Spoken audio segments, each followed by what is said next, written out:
Magandang araw po. Ako po si Erlinda, 61 years old.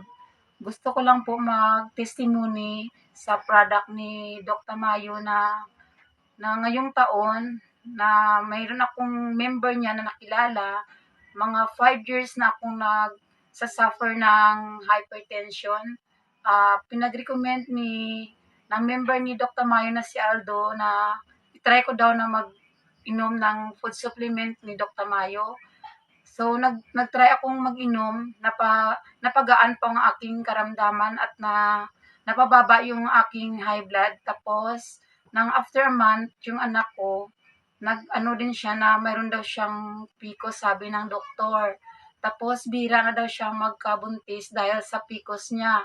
So, naghingi ako ng advice kay Dr. Mayo kung anong food supplement ang pwede niyang inumin para ma-release siya sa kanyang karamdaman. So, pinagbigyan ko siya nag-testimony din ako sa anak ko na pabuti yung aking karamdaman.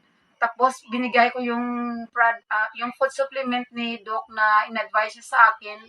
Nag-take siya after a month na nabuntis siya. So, kaya gusto ko lang po magpasalamat kay Doc Tamayo dahil sa kanyang food supplement na nagkaroon naman ako ulit ng isang apo. So, maraming salamat po, Doc Tamayo, sa iyong food supplement.